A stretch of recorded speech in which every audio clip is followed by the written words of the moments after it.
can't quite believe that I can't come visit for 2 years.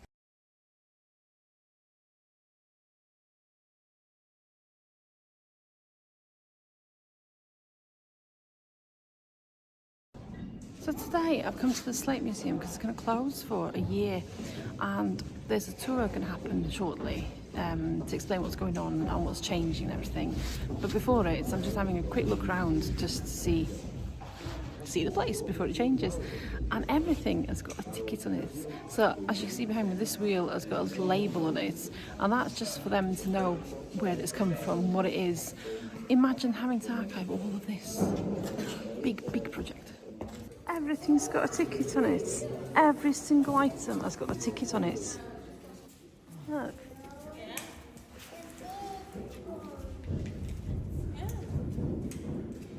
And even more over there, look. Everything. Wow. So yes, the Slate Museum is having a massive redevelopment project. The £21 million project is going to improve facilities, including new buildings to house the shop. Behind the crane here, there's going to be a new building put in to put in new facilities, new disabled toilets and changing spaces. Now, some items around the front yard is going to have to move, but the cabin on this side here is also going to have a little bit of redevelopment, nothing major because they want to still keep it as original. In the cabin itself, they're going to keep the benches and keep the items. I believe they might put a projector up here and move this. This banner was created in order to commemorate the 150 years since the founding of the North Wales Quarrymen's Union. Local communities around the Slates areas were invited to be part of the project. Me and the girls took part of the Llanberis project. 3 of our fabric squares made it into the final version of this. Cool, yeah. The cafe's going to come down and they're going to rebuild it and make it like a 2-storey building, but it's not going to be taller than this building here. So the cafe is going to have a cafe and like an arts and crafts sort of place at the top. And what did she say? An education centre at the top, yeah? So that's going to change. So here we're looking down at the foundry. Now I believe this is not going to change much. What will change is they're making this top section more accessible. But this room that I'm coming into next, this is going to change and everything from here is going to be moved, and they're going to install a lift here for people with mobility issues and wheelchair users. There is one slight issue in that there's a step to get into this room, so they're currently in discussions about what to do to get rid of the step. So anyway, this next room is where the pattern loft is. Now you can see all these bits and bobs all over the place. Now this is all wood, so what they do is they create a wooden template of what they want to cast in iron, and then in the foundry below they use these templates then to cast the iron to get any fittings they want around the quarry. Now, what was interesting is, and I didn't know this till today, is that every single piece in this room was made by 3 generations of the same family. Now, that's remarkable. Moving on to the next room. Now, this room is currently where some of the hidden archive is, shall we say. So these are artifacts that you don't normally get to see, which we got to see today. This room is going to be changed to be an exhibition area for travelling exhibitions. So that's exhibitions coming up from South Wales. Now what's changing here is there's going to be an extension to the building behind the crane in order to move the workshop in there. And the building on the right here, there's 3 rooms currently in here, but they're going to knock all 3 of them in together to make a bigger exhibition area. One piece of absolute wonderful news is that as part of the redevelopment, Una is finally getting a new boiler, and she will now have all her bits all put back together. She'll have a lovely rebuild, and hopefully she'll be back in steam when the museum reopens in 2026. I said the kids came along and their main question was, what's happening with the play area? Good news, it's all been redeveloped. It's going to be more in keeping with the site itself. The pictures of the plants that I saw just looked brilliant, and the SIP wire is finally going to be fixed, and I've been told it's going to be extended. So the girls are very happy. The only problem I have is that in 2 years' time, I reckon my girls will be too old to play in the playground. 2 years' time, my kids will be teenagers. Now, I think I've covered pretty much everything that's going to change. The good news is there's a lot that will not change, including the water wheel, that's going to be staying. The Quarryman's cottages, Bronheil, are not going to change, which I am so glad because it's my absolute most favouriteest place in the whole museum. The main aim of the redevelopment is to make it much more accessible, to tell the story a bit better, because if you walk into the museum and don't know anything about the place, it's not actually obvious what the story of the place is. So they're gonna work on telling the story better. I'm actually really excited to see the end product of all of this. I was a bit doubtful before I went on the tour today because I'm not good with change, especially when changes are coming to historic sites.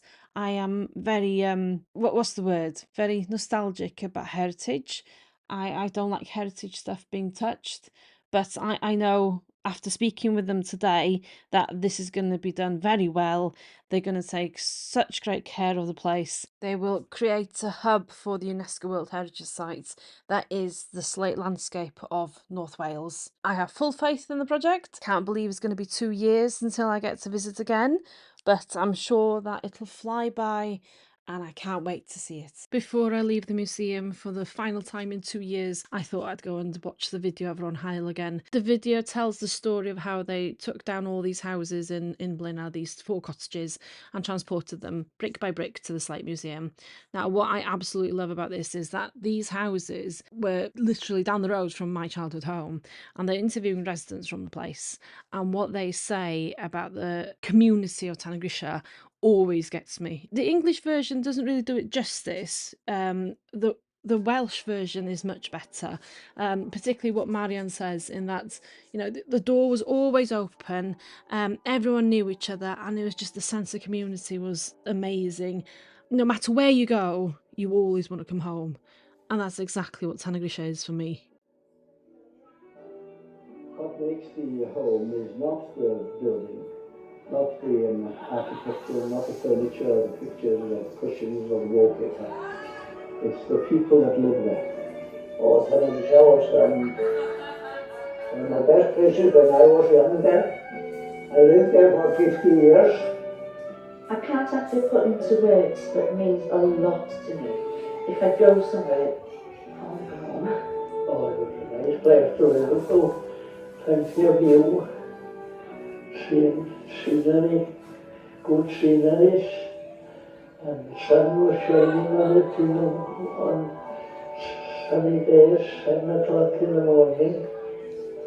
Oh, it was very nice to live there. It's the love and care and the relationship within that house that makes the home. It's the stories within the stone itself.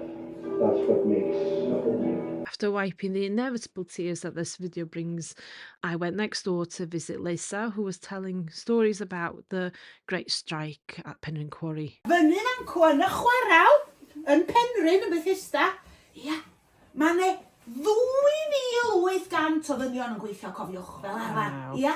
A mis Tachwedd llynedd, 1910, dyma bob un o'n Jaco yn nhw'n penderfynu bod nhw ddim am fynd i'r gwaith dim mwy, oedden nhw am fynd ar streic, lle dyma nhw'n cerdded allan o'r gwaith, a dydy bywyd dim di bod rhy fath yn y pentra yma ers hynny, cofiwch. Yn ôl i'r gwaith, a da ni'n galw nhw yn fradwyr, gan bod nhw wedi torri'r streic a torri wadduned I gair.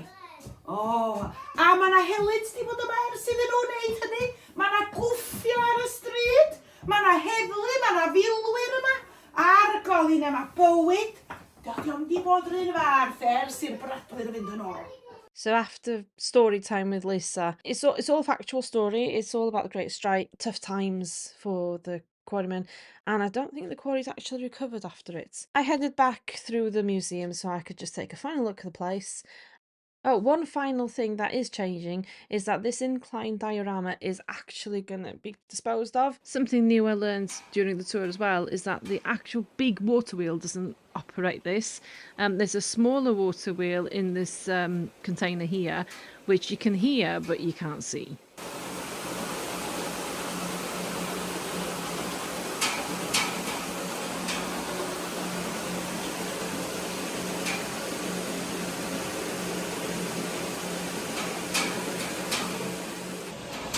Come back to what I said earlier, everything has been archived here. I'll show you this now. All the little small bits and bobs, absolutely everywhere is being archived. Look at this. Small things like this, everything's got labels on them.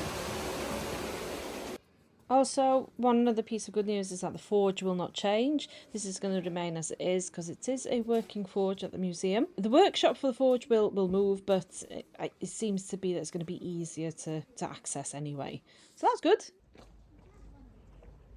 So it's closing for almost 2 years now, having a massive redevelopment. I'll share details, but massive redevelopment, closing for 2 years. I can't quite believe that I can't come visit for 2 years. It's a long time, but having had the tour, it sounds very interesting. It'll be good redevelopment, I think, but it's a shame there won't be Christmas stuff here this year because it's something we really enjoy. But it's really exciting. I'm looking forward to coming back in 2 years. So